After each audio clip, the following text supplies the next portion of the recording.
warahmatullahi wabarakatuh. Halo sahabat edukasi dimanapun Anda berada, apa kabar? Semoga selalu dalam keadaan sehat dan tetap semangat. Senang sekali saya Weni Zahra kembali menyapa Anda dalam program Tanya Kesehatan. Sahabat edukasi, topik kita kali ini seputar gizi pada lansia. Zat gizi tidak hanya untuk pertumbuhan, tetapi juga untuk perbaikan dan pemeliharaan tubuh, agar tubuh tetap sehat dan produktif. Namun seiring bertambahnya usia, tubuh mengalami penurunan fungsi sesuai dengan usia. Lantas bagaimana cara kita memenuhi asupan gizi di usia lanjut? Untuk itu, seperti apa penjelasannya? Saat ini sudah hadir di sebelah saya narasumber kita, Dr. Khairunisa, spesialis gizi klinik. Assalamualaikum dokter. Waalaikumsalam warahmatullahi wabarakatuh. Apa kabar dok? Alhamdulillah sehat. Sehat ya. Dokter, terima kasih sudah hadir di studio kami pada hari ini ya. Oke dokter, langsung saja nih. Lansia ataupun lanjut usia, kategorinya di usia berapa ya dok? Baik. Untuk kategori lansia ini ada beberapa kategori ya. Yang pertama berdasarkan WHO ya. Kriteria lansia itu pertama pada usia yang dibilang elderly atau usia lanjut itu pada usia 55 sampai 65. Kemudian ada juga dikategorikan usia 66 sampai 74 tahun itu lansia muda atau usia muda. Kemudian di atas 75 sampai 90 tahun itu lansia tua. Tapi di Indonesia juga ada kriteria sendiri yang berdasarkan Kemenkes di mana usia orang-orang dengan usia lebih dari 60 tahun sudah dikategorikan menjadi lansia. Di Indonesia sendiri berarti 60 tahun ya. Selanjutnya nih dok, faktor apa saja sih yang mempengaruhi status gizi pada lansia? Ya, untuk status gizi ini kan dia banyak ya penilaiannya ya. Jadi kalau yang gampangnya sih kita menilai berdasarkan berat badan dengan tinggi badan yang dikuadratkan. Jadi dari indeks massa tubuh. Nah tapi ternyata bukan cuma itu ya faktor-faktor dalam kita menilai seseorang itu status gizinya baik atau kurang gizi. Pada lansia, otot-ototnya sudah pasti dia berkurang ya. Sejak usia lebih dari 30 tahun, massa otot itu sudah mulai berkurang 1% setiap tahun. Apalagi ketika usia sudah menjelang 60 tahun. Jika tidak dijaga, otot akan semakin berkurang. Nah, pada lansia-lansia dengan otot yang semakin berkurang atau komposisi ototnya kecil sekali, kita sudah bisa bilang dia masuk ke kriteria kurang gizi. Nah, ketika pasien-pasien atau peserta dengan usia lansia itu yang berat badannya normal, tinggi badannya normal, dengan indeks massa tubuh normal, kita bisa bilang status gizinya normal. Tapi kalau berat badannya kurang, ya, terus tidak sesuai dengan usia, kita mungkin bisa mengkategorikannya ke dalam pasien dengan malnutrisi atau kurang gizi. Untuk pemeriksaan bagusnya sih kita harus periksa komposisi tubuhnya, gitu ya. Berapa massa ototnya dan berapa massa lemaknya pada pasien tersebut. Oke, berarti ya kita harus ukur tadi apa dok? IMT ya? Indeks massa tubuhnya massa tubuh. berdasarkan berat badan dan tinggi badan. Kemudian juga kalau bisa kita memeriksa ya komposisi tubuh. Kemudian selain itu apa yang mempengaruhi sampai status gizinya menjadi seperti misalnya kurang gizi gitu ya. Pada lansia biasanya sudah terjadi perubahan mulai dari di saluran cerna, mulai dari mulut, gigi sudah tidak lengkap, sensasi rasa sudah berkurang ya, papil ini yang sensasi rasa di lidahnya, saraf persarafan untuk rasanya sudah berkurang. Jadi dia selera makan pun akan berkurang. Jadi dengan seperti itu, dengan kondisi yang begitu, asupan yang berkurang bisa menyebabkan seorang lansia akan beresiko untuk mengalami kurang gizi. Terus saluran cernanya selain di saluran cerna atas, lambungnya sudah berkurang, asam lambungnya produksi asam lambung berkurang, mungkin juga ada masalah dengan penyakit. Jadi banyak hal yang membuat seorang lansia itu bisa beresiko mengalami kurang gizi atau malnutrisi, atau memang sudah jatuh ke malnutrisi status gizinya. Berarti banyak yang mempengaruhi ya dok. Kondisi fisik mungkin fungsi tubuhnya sudah mulai berkurang gitu ya kan. Nah, kita selanjutnya dok, zat gizi apa saja yang dibutuhkan lansia dan kemudian bagaimana nih dok cara mengolahnya supaya zat gizinya tetap terjaga? Baik. Untuk zat gizi kita bisa membaginya menjadi dua macam. Jadi zat gizi makro dan zat gizi mikro. Zat gizi makro itu ada karbohidrat, ada protein dan lemak ya. Jadi kebutuhan yang paling penting pada lansia harus dipenuhi adalah protein dulu. Proteinnya itu harus maksimal. Karena apa? Karena ototnya orang lansia sudah berkurang. Jadi kita harus memberikan asupan protein yang tinggi. Kalau misalnya pada usia dewasa, bisa protein itu di sekitar 0,8 gram per kilogram berat badan. Tapi pada lansia nggak bisa segitu. Karena otot sudah berkurang, kita harus memberikan setidaknya di 1 gram per kilogram berat badan. Atau kalau dari porsi sehari-hari, protein itu kita bisa beri maksimal di 20% dari kebutuhan energi sehari, gitu ya. Kemudian kita harus memenuhi kebutuhan lemaknya. Lemaknya maksimal di 30% kebutuhan sehari, ya. Kemudian karbohidratnya di sekitar 45-55% dari kebutuhan sehari-hari. Jadi tidak berlebihan. Setelah kita memenuhi kebutuhan makro, zat gizi makro, kita harus memenuhi juga kebutuhan zat gizi mikro. Yang mana itu zat gizi mikro? Ada vitamin, mineral, serat, dan cairan, gitu ya. Jadi vitamin mineral ini dari mana kita bisa dapat? Untuk pasien-pasien lansia kita bisa menggunakan makan sayur dan buah yang cukup untuk kebutuhan vitamin dan mineralnya. Kemudian kebutuhan serat juga didapatkan dari sayur dan buah ya. Karena memang serat itu sangat penting untuk pasien lansia karena saluran cernanya kan memang sudah tidak seperti biasa lagi, tidak normal lagi ya. Pasien-pasien dengan lansia itu rawan konstipasi atau sembelit ya. Jadi dengan pemenuhan serat yang cukup, sembelit atau konstipasi bisa resikonya bisa kita kurangi. Jadi harus memenuhi kebutuhan serat sampai 25 gram per hari. Nanti kita bisa bahas, kita lihat contohnya ya. Iya, nanti kita lihat ya Dok. Kemudian untuk pengolahannya nih Dok, gimana? Ya, cara pengolahan bahan makanan, karena kebutuhan lemak kita batasi sampai 30%, jadi sebaiknya tidak selalu menggoreng makanan. Wah, Gitu, ya. minyak nih ya, Ya, perlu diperhatikan Ya, ya. apalagi kita di Aceh ini kan memang dominannya kita goreng ya.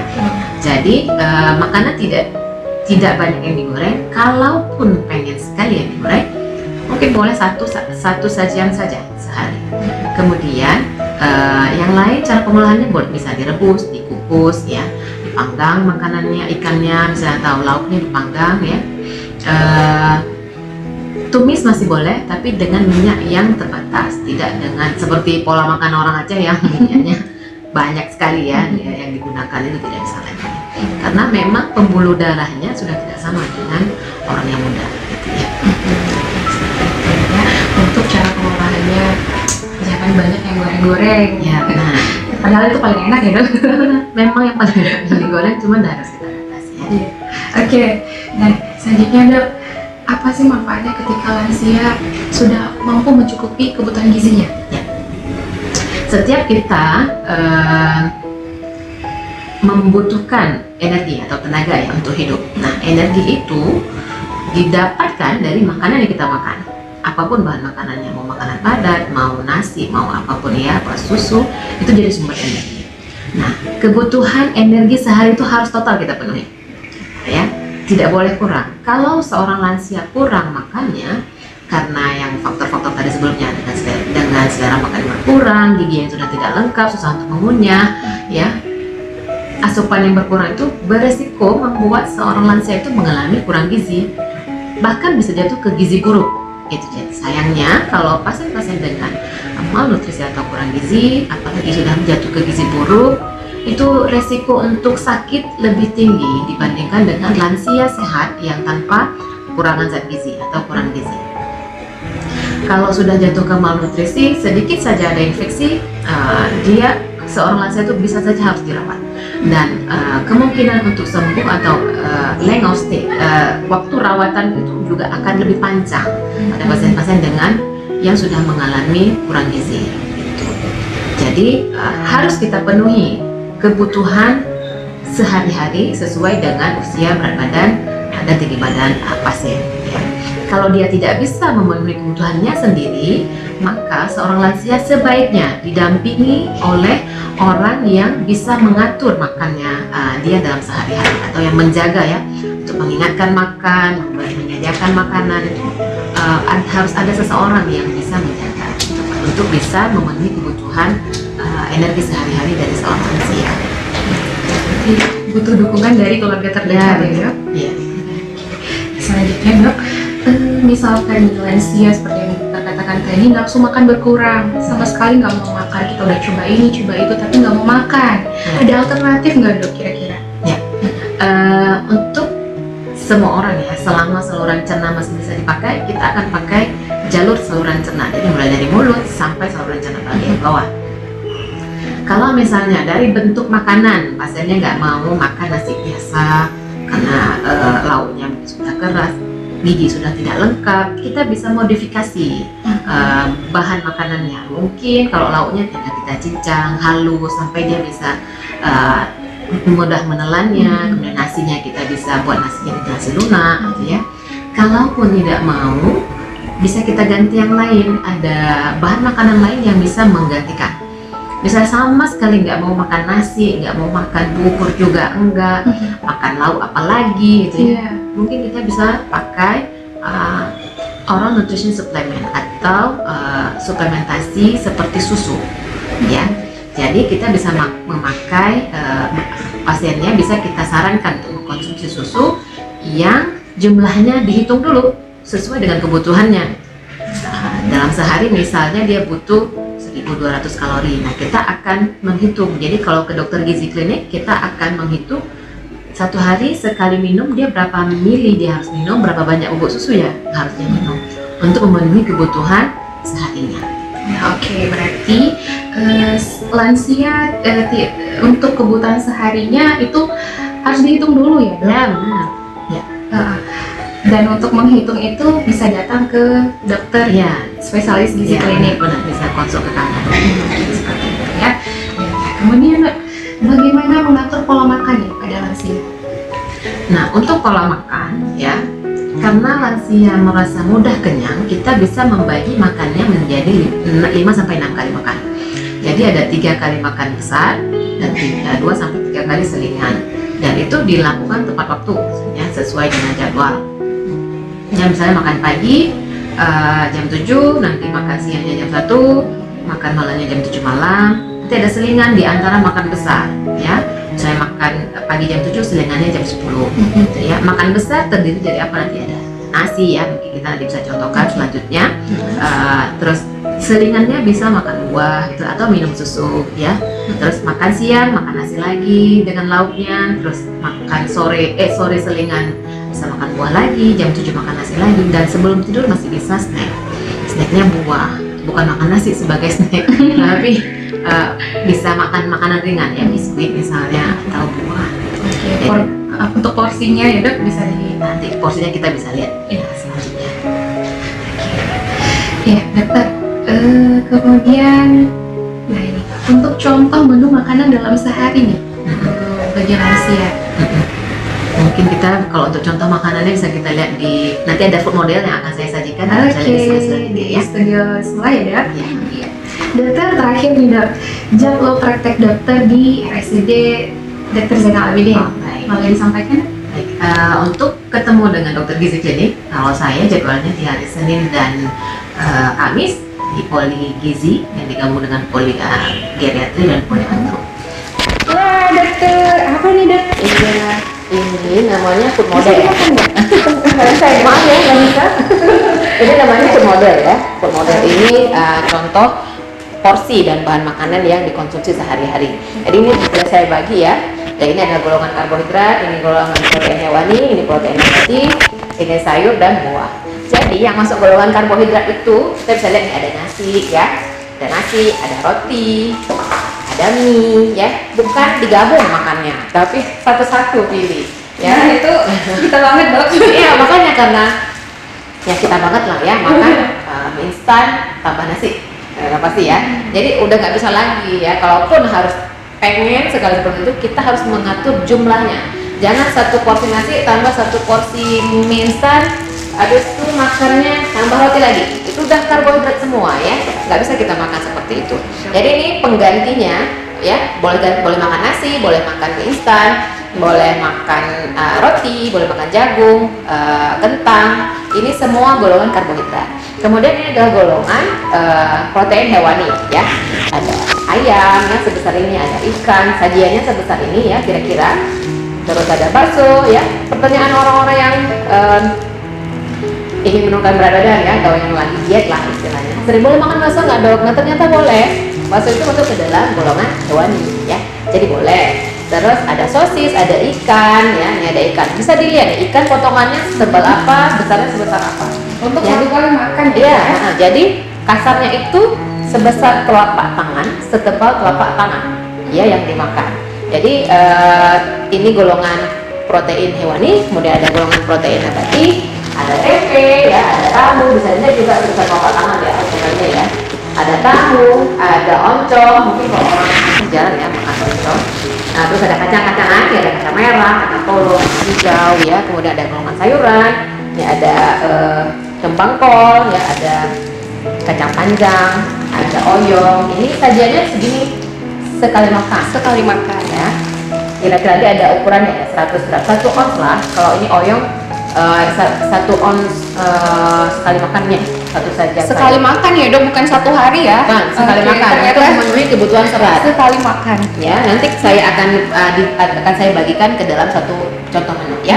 Kemudian ada ini, ada buah ya. Ini ada mangga. Mangga ini buah yang manis sekali ya. Jadi hati-hati untuk makannya, nggak bisa sekali makan satu. Ya, makannya itu setengah paling banyak ya.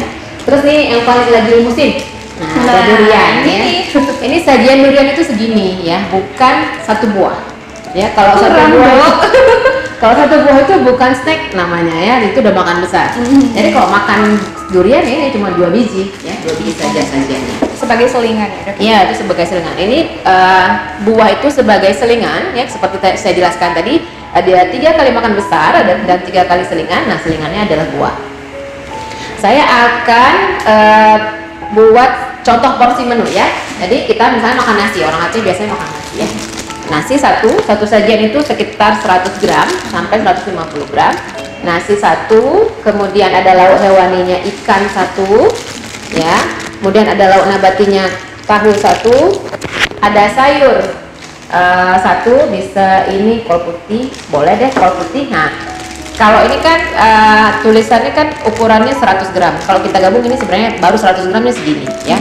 Ini sayur yang kita makan, ini di porsi makan besar ya. Jadi saya geser dulu sebentar, nah, kelihatan. Ini untuk porsi makan besar segini yang harus kita makan.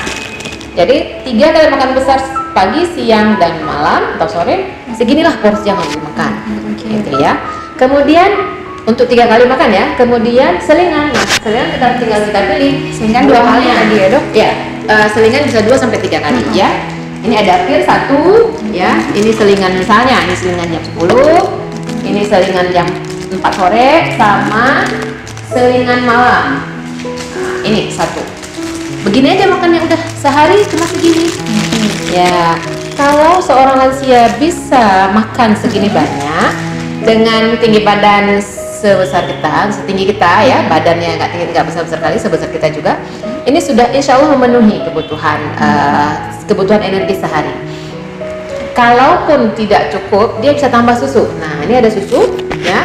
Susu itu bisa digabung dengan di jam selingan 2 kali, tapi susu jangan minum 3 kali. Kalau 2 kali. Kecuali dia tidak mau makan apapun, boleh minum susu 6 kali. Tapi kalau misalnya mau makan nasi dengan porsi segini, cukup minum susunya 2 kali. Boleh digabung di jam snack pagi dan sore. Itu malam nggak usah lagi minum susu. Itu begitu porsi makan ya untuk sehari-hari. Tapi tentunya harus dihitung dulu ya dok ya? Benar. Jadi kita sebelumnya hitung dulu ya kebutuhan energi sehari, misalnya tinggi badan 150, berat badannya 45 ya. Kebutuhan lansia itu sekitar 1.300 kalori. Jadi 1.300 bisa nih kita bagi, nasinya berapa banyak kita makan, hewaninya berapa banyak, berapa potong sehari, nambatinya berapa potong sehari, kemudian sayurnya berapa mangkok sehari ya. Kalau ini ini sama kol ya, kalau kita potong-potong paling kan 1 mangkok dapatnya. Iya. Ya, ini karena food model jadi mungkin agak lebih besar kelihatannya ya. 1 mangkok sekali makan, 1 mangkok cuci tangan sayur sudah memenuhi kebutuhan serat sekali makan. Ditambah kan kita makan 3 kali sudah dapat 3 sajian sayur sama 3 kali selingan buah, sudah ada 6 sajian serat sehari. Insya Allah sudah mencukupi untuk kebutuhan serat dalam sehari. Oke, jadi seperti itu ya. Ya. Nasinya segini. Ini kira-kira berapa centong ya, Dok? Ini kalau pakai centong rice cooker itu 1,5. 1,5 Ya, centong. kalau sendok makan ini cuma 7 sendok makan. Oh, oke. Cuma 7 suap nasi. 7 Ya, sendok makan. 7 sendok makan ya. Yang saya sudah timbang ya, 100 gram itu sekitar 7 sendok makan nasi.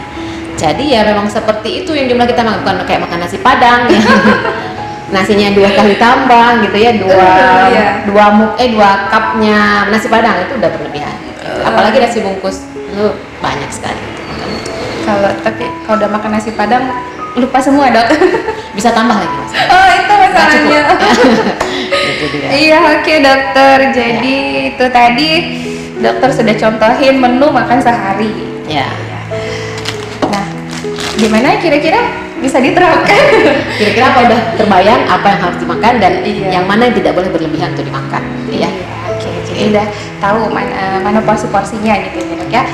Namun untuk lebih lanjut bisa nih konsultasi ke dokter, apalagi untuk menghitung berapa kebutuhan kalori kita per hari. Bisa langsung datang ke Poligizi di Rumah Sakit Baru. Rumah Sakit RSUD Dr. Zainal Abidin. Oke dokter, terima kasih dokter, banyak sekali sharing dan ilmu-ilmu yang kita dapat hari ini, sangat bermanfaat dokter. Sahabat edukasi, berakhir sudah perbincangan kita pada hari ini. Terima kasih kami ucapkan kepada tim hebat PKRS sehingga informasi ini dapat tersampaikan dengan baik. Kunjungi channel YouTube kami di RSUD ZA PKRS untuk mendapatkan informasi kesehatan lainnya. Dan jangan lupa like, comment, share, dan subscribe channel YouTube RSUD ZA PKRS. Saya Weni Zahra dan narasumber kita Dr. Khairunisa pamit undur diri. Assalamualaikum warahmatullahi wabarakatuh. Salam sehat, salam edukasi.